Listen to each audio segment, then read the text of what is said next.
Hello అండి, welcome to మేనకాస్ kitchen. ఇవాళ మనం చేసుకునే వంటకం ఏంటంటే శనగపప్పు మటన్ అండి. చాలా ఈజీగా చేసుకోవచ్చు అండ్ ఎంతో మంచి టేస్ట్ ఉంటుందండి ఈ కర్రీ మాత్రం. కానీ చేసుకోవాల్సింది మాత్రం మనం చాలా ఈజీగా చేసుకోవచ్చు. సో దీనికి కావాల్సిన ఇంగ్రీడియంట్స్ ఏంటన్నది తెలుసుకుందాం. ఫస్ట్ మనకు కావాల్సింది ఉల్లిపాయలు. ఒక పెద్ద ఉల్లిపాయను కట్ చేసుకొని పెట్టుకున్నానండి.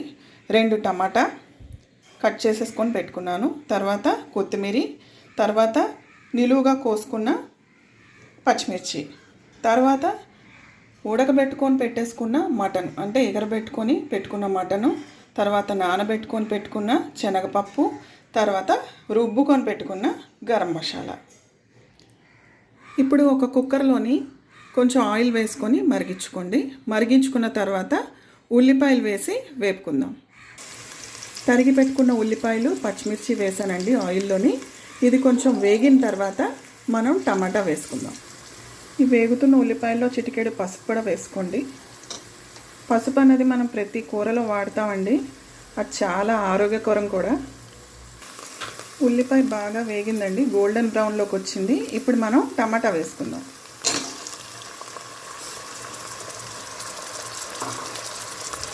టమాటా కొంచెం వేగిన తర్వాత మనం నానబెట్టిన శనగపప్పు ఉంది కదా, శనగపప్పు వేసుకొని బాగా వేపుకుందాం. టమాటా ఇలా వేగిన తర్వాత మనం నానబెట్టుకున్న శనగపప్పును వేద్దామండి. నేను 750 గ్రామ్స్ మటన్ తీసుకున్నానండి. దానికి 1.5 కప్ నానబెట్టుకున్న శనగపప్పు వేసుకుంటున్నాను. ఈ శనగపప్పుని బాగా వేగనిద్దాం. ఈ కర్రీకి కావాల్సిన ఇంగ్రీడియంట్స్ తక్కువే, కానీ కర్రీ మాత్రం చాలా టేస్టీగా ఉంటుందండి. ఇదిగోండి, ఇలా శనగపప్పును వేసుకున్న తర్వాత మనం ఇలా కాసేపు వేపుకుందాము, ఆ పచ్చి వాసన పోయినంత వరకు. శనగపప్పు అయితే వేగిపోయిందండి. ఆ వేగిపోయిన శనగపప్పులోని మనం ఎగరబెట్టుకొని ఉంచుకున్న మాంసం వేద్దాం.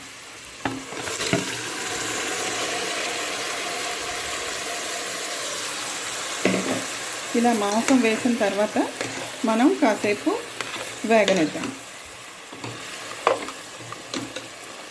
ఇలా ఎగురుతున్న కూరలోని నేను గరం మసాలా వేసానండి. రుబ్బుకొని పెట్టుకున్నాను కదా ఆల్రెడీ గరం మసాలా, అది వేసాను.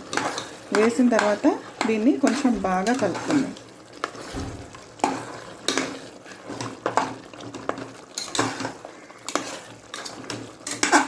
గుమగుమలాడిపోతుందండి ఇప్పుడే. గరం మసాలా వేసేసుకున్న తర్వాత తగినంత కారం వేయండి. మీకు తగినంత, ఎక్కువ వేసుకున్న వాళ్ళు ఎక్కువ, తక్కువ వేసుకున్న వాళ్ళు తక్కువ. కారం వేసుకున్న తర్వాత తగినంత ఉప్పు కూడా వేసుకోండి.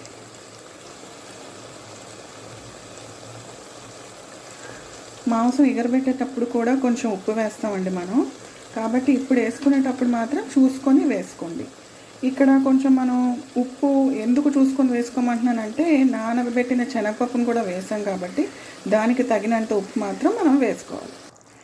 కూరకి సరిపడేంత నీళ్లు వేసానండి. నీళ్లు వేసేసిన తర్వాత కుక్కర్ మూత పెట్టి ఒక 2 నుంచి 3 విజిల్లు ఉడకనిద్దాం. మాంసం మీరు ఉడకబెట్టుకున్న దాన్ని బట్టి విజిల్స్ పెట్టుకోండి. మెత్తగా కావాల్సిన వాళ్ళు కొంచెం ఎక్కువ విజిల్స్, లేదు మామూలుగా తిన్న వాళ్ళు ఏమొచ్చు కొంచెం తక్కువ విజిల్స్ పెట్టుకొని ఉడికించుకోండి.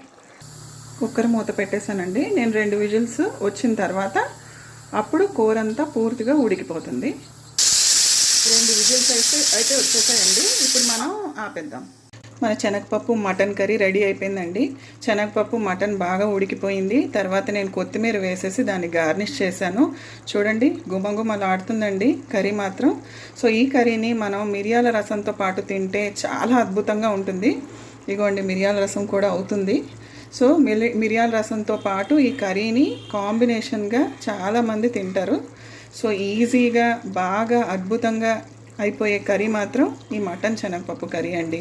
సో ఈ కర్రీ మీకు నచ్చినట్లయితే లైక్, షేర్ చేయండి. ఖచ్చితంగా సబ్స్క్రైబ్ కూడా చేయండి. మా ఛానల్ని బాగా ఎంకరేజ్ చేయండి. ఛానల్ చాలా కొత్తగా పెట్టుకున్నామండి. ఇది మా 3rd వీడియో. సో ఖచ్చితంగా ఒక లైక్, షేర్ అండ్ సబ్స్క్రైబ్ చేయండి. మళ్ళీ ఇంకొక వీడియోతో త్వరలోనే కలుసుకుందాం. బాయ్.